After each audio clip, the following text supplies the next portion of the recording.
Non, parce qu'on est en résonance, c'est un écosystème de chefs d'entreprise, ils ont tous à peu près les mêmes problématiques. Et s'ils l'ont pas sur le moment, ils l'ont vécu, ou bien ça va leur parler, ils vont prendre des outils. Bah, moins il te concerne, plus tu vas apprendre, je dirais. Et pour moi, c'est là où on s'enrichit effectivement de la diversité des profils et qu'on voit que cette diversité, elle est nourrissante pour tout un chacun. Il m'arrive d'organiser des codevs sans client. Ça veut dire que le groupe va amener sur la table la préoccupation du moment.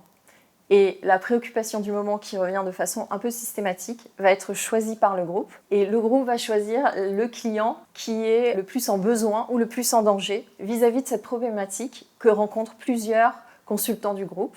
Et donc, tout le monde est intéressé par tous les sujets. Et comme toujours en Codev, on pose les questions qui nous intéressent et on trouve, même en tant que consultant, les réponses dont on a besoin aussi pour soi. Quand on écoute une histoire et qu'on regarde un film ou qu'on lit un livre, on se reflète toujours dans l'acteur. Et donc, quand un client y est, en fait, c'est nous aussi. Et ce sont des questions qui touchent plus ou moins chacun de nous.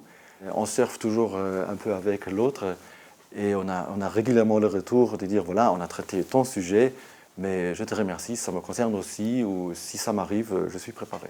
Et ce qui est très fort, c'est qu'ils ne sont pas concernés sur le moment, mais ça leur parle et donc ça leur donne des clés pour la suite. Et puis, il n'y a pas aussi que le client qui s'enrichit. Les consultants viennent, emportent tellement de choses avec eux que c'est cadeau, quoi. C'est Noël pour tout le monde.